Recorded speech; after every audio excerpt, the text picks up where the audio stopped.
Selama engkau berada di dalam wilayahnya Allah, engkau tidak akan terkontaminasi, saudara.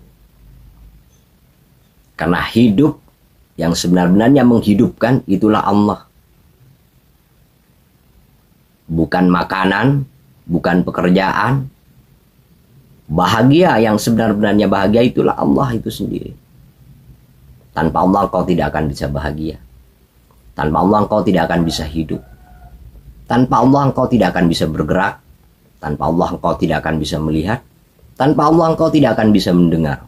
Tanpa Allah engkau tidak akan bisa berbicara. Banyak yang mengatakan bahwasannya manusia hidup itu diciptakan kemudian ditinggalkan oleh Tuhannya. Itu satu pemikiran yang bodoh, saudaraku. Pemikiran yang sempit, yang tidak bisa menjangkau daya ketuhanan. Assalamualaikum warahmatullahi wabarakatuh. Salam namo buddhaya, Om Swastiastu, salam sejahtera, salam kebajikan, Rahayu Rahayu Sagung Dumadi.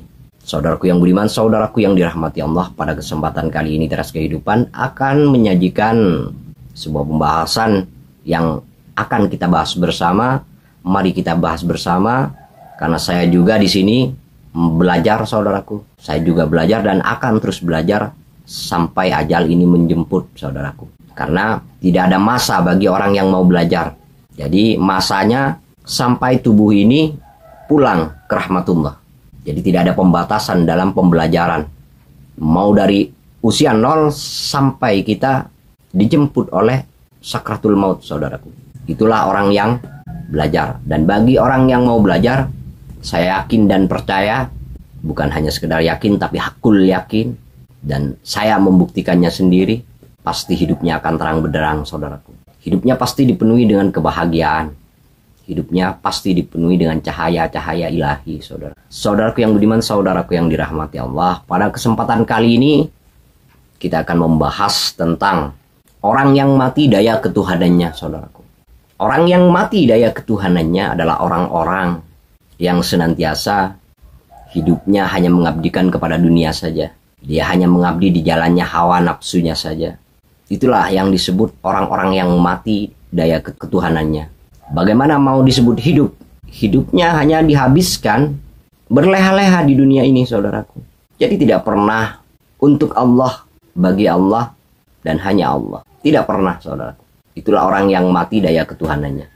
Tetapi orang yang hidup, yang sebenar-benarnya hidup, dialah seorang hamba. Seorang hamba yang mengabdikan dirinya kepada ilahi Rabbi. Dialah hamba-hambanya Allah yang selalu mengabdikan dirinya untuk daya ketuhanan. Hidupnya selalu tercerahkan dan mencerahkan, saudaraku. Jadi hidupnya tercerahkan dan mencerahkan. Inilah yang disebut nur ala nur. Dia hidupnya sendiri tercerahkan. Dan dia pun mencerahkan orang lain, saudaraku. Dan jarang sekali kita menemui orang-orang yang seperti ini, saudaraku. Saudaraku yang budiman, saudaraku yang dirahmati Allah. Orang yang mati daya ketuhanannya, dia tidak pernah ingat sekali. Sekalipun dia tidak pernah ingat kepada Tuhannya. Jangankan berjalan, mengingat saja tidak, saudaraku. Jangankan membersihkan dirinya, membersihkan tubuhnya saja terkadang dia lupa, saudaraku. Dia sibuk saja dengan dunia. Seolah-olah dunia ini akan dibawanya mati. Seolah-olah dunia ini adalah sumber kehidupannya. Seolah-olah kalau kita nggak bekerja, kita akan mati. Kita tidak akan makan. Tapi kebenaran tidak seperti itu, saudaraku. Selama engkau berada di dalam wilayahnya Allah, engkau tidak akan terkontaminasi, saudara. Karena hidup yang sebenarnya menghidupkan itulah Allah. Bukan makanan, bukan pekerjaan. Bahagia yang sebenarnya bahagia itulah Allah itu sendiri. Tanpa Allah engkau tidak akan bisa bahagia. Tanpa Allah engkau tidak akan bisa hidup. Tanpa Allah engkau tidak akan bisa bergerak. Tanpa Allah engkau tidak akan bisa melihat. Tanpa Allah engkau tidak akan bisa mendengar. Tanpa Allah engkau tidak akan bisa berbicara. Banyak yang mengatakan bahwasannya manusia hidup itu diciptakan kemudian ditinggalkan oleh Tuhannya. Itu satu pemikiran yang bodoh, saudaraku. Pemikiran yang sempit, yang tidak bisa menjangkau daya ketuhanan. Jadi seolah-olah kita diciptakan kemudian ditinggalkan oleh Allah. Nggak begitu, saudaraku. Seolah-olah manusia diberikan kekuasaan penuh kepada tubuhnya. Tidak seperti itu, saudaraku. Buktinya, jika manusia memang berkuasa pada tubuhnya, jika orang-orang itu memang berkuasa pada tubuhnya dan bisa mengatur hidupnya, jangankan mengatur kehidupan, mengatur dirinya saja tidak mampu. Ketika dia sakit, apakah dia punya daya untuk menyembuhkan dirinya? Dia masih butuh bantuan, dan bahkan bantuan itu pun belum tentu kalau bukan datangnya dari Allah langsung, saudaraku. Ketika dia sakit, contohnya orang stroke, apakah dia kuasa untuk menggerakkan tangannya? Apakah dia berkuasa? Apakah dia mampu mengatur untuk menyembuhkan penyakitnya itu? Kenyataannya tidak, saudaraku. Jadi, coba lihat pada dirimu. Coba tanyakan pada dirimu. Masuk ke dalam dirimu. Jangan kau bohongi dirimu dengan pengetahuan-pengetahuan yang tidak pasti. Engkau tidak pernah jujur kepada dirimu sendiri. Ada yang bertanya kepada saya, Tuhan itu ada apa enggak, Mas, katanya. Seperti itu, saudaraku. Beliau orang agnostik. Saya tidak tahu agnostik itu apa. Cuman yang jelas mungkin dia mirip-mirip dengan ateis, tapi bukan ateis, saudaraku. Dia pernah bertanya kepadaku, apakah Allah itu ada, Mas? Tanyakan pada dirimu. Tanyakan pada setiap jengkal dari tubuhmu.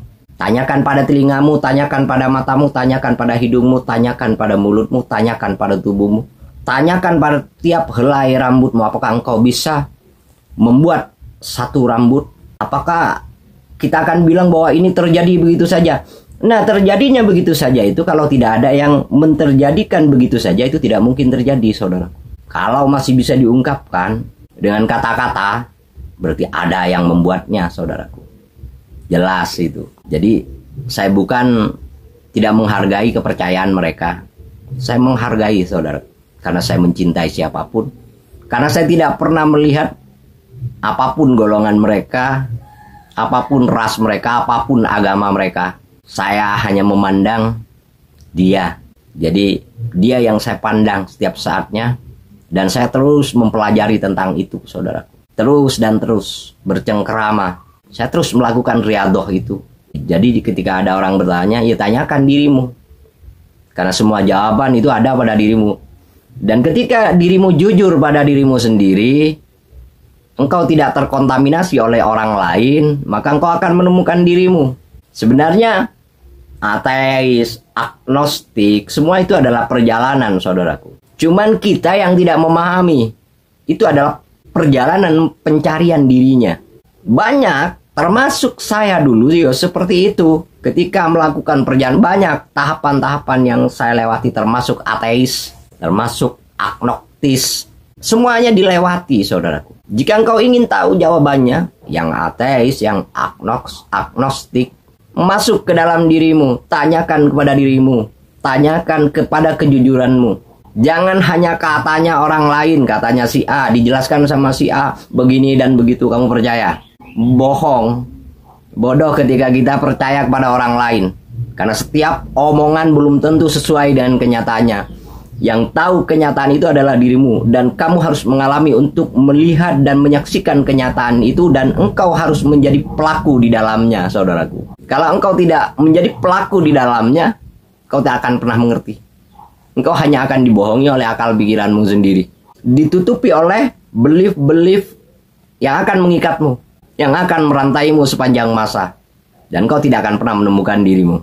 Apapun dan siapapun orangnya. Mau profesor, mau jenderal, mau apapun itu.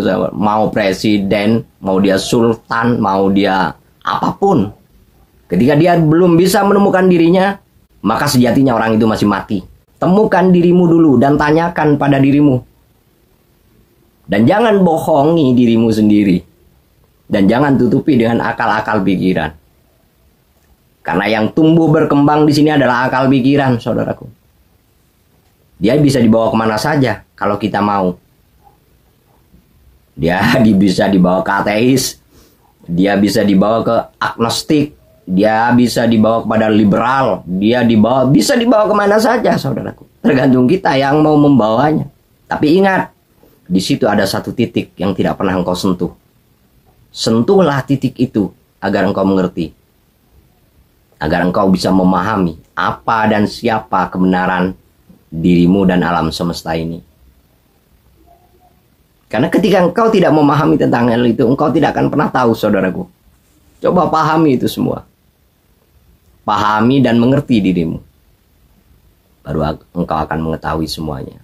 Baru engkau akan mempercayai semuanya.